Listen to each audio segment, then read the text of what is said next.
So it's a cold one today. Well, 3, 6, 9 holes. I don't know how we're gonna do that yet. Not the least sketchy thing I've ever done in my life. My idea works. Now these guys here, they have a hell of an operation. They got crawlers, they have cranes, they have track hose, they have pile drivers. They got a little bit, well, a lot of everything here. Oh man, those would make my job so much easier. These are what we're after. Oh, and there's my ride right there.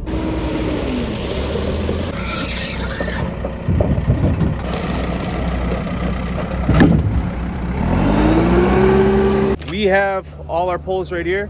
Got the cash. Thanks again, brother. No, thank you. Really appreciate it, man. It's wicked. Yeah, good to meet you. Good luck. $5 a foot, not bad. All right, you drive, I'll just surf. Later, dude. Reason why I'm so excited is because I've been looking for a couple weeks now for, well, these exact power poles, and these ones are new. All right, children, this is one of those scenarios where it's not what you know, it's who you know, because the exact same power poles that we picked up right now, they're selling for around 150 to 200 bucks a pole. Now, because of who I know, actually who one of my good friends knows, they have 7 16-footers and 5 14-footers, all for the low price of 850 bucks. Now we're headed back to my place, and yeah, we're ready to pick up an auger like those over there, except the bits that we need aren't quite that big. Drill the holes, get the tractor, try and lift these suckers in the ground. Later.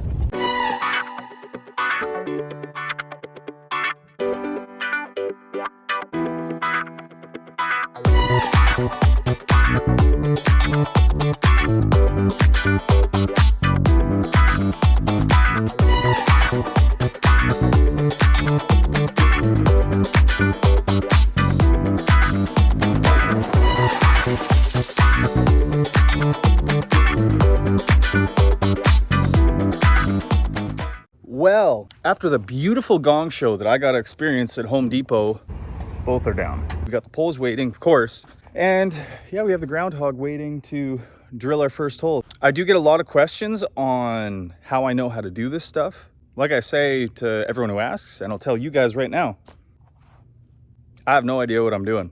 I've never used this thing before. It's pretty self-explanatory when you just look at it. We're gonna give it our best shot and see what happens. Before I started punching holes, I did do a little bit of thinking. We got the footprint planned all out, got the surveyor string, got the stakes, also got the level here. If you guys can't tell, we're on a pretty big hill. Can't drill straight holes in a hill with a slant unless you want all your poles to be taken off like this. Got that 16-inch bit level ready to go. We're gonna fire it up and get it spinning to the right.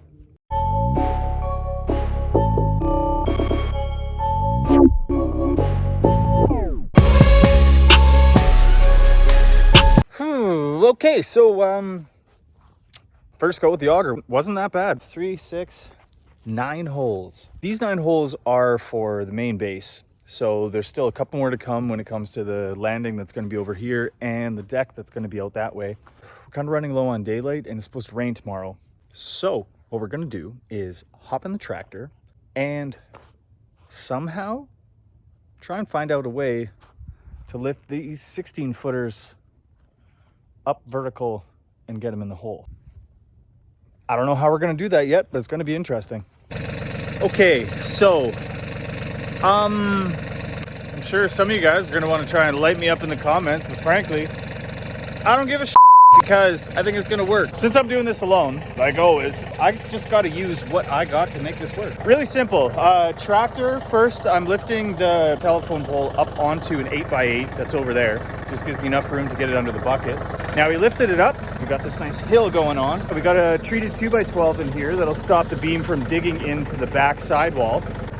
I think it's gonna work. So in order to be as safe as we can be in this gong show of a situation, I got a chain, my safety chain. And we're gonna wrap that around the bucket on top of the pole, so when this nice rain comes down, lubes the pole up, yeah, the pole won't be going side to side, and I think we'll be able to drive forward, slide the sucker all the way up. The tractor will stop it from either falling back onto me or falling downhill over that way.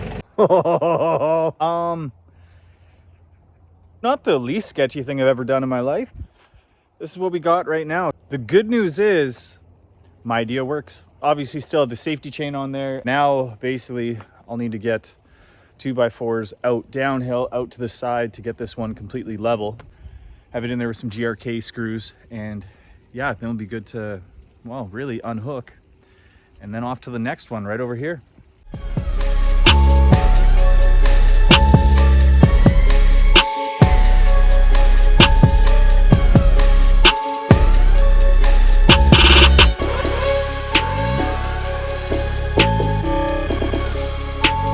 Oh.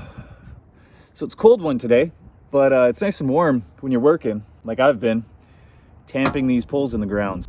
I'll show you what's up. We got it done.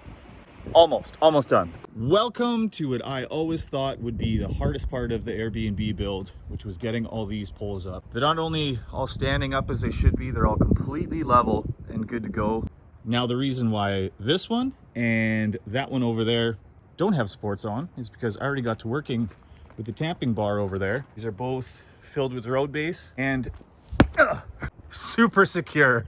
No word of a lie, these are so secure that I could tie the bus to it over there and try and pull them away, and I don't think I'll move them. So I'm sure the questions are gonna pop up. How deep are the holes? I had to get an extension from another rental company, which was one of the reasons why Home Depot was such a gong show. Because for power poles like this, you're supposed to do 10% of the total height plus 2 feet. Home Depot, smart enough to rent a bid out. If you do the math, they will allow you to put an 8-foot power pole in the ground, which nobody uses. So I got that extension, and yeah, they're 5 feet down in the ground. And once I get the PSL beams and everything done for the base, yeah, it would be good to cut them to the length we want and go on from there. But that's in the next video. Much love, guys. Hope you like what you're seeing so far. But it's time to warm up for this guy. Much love.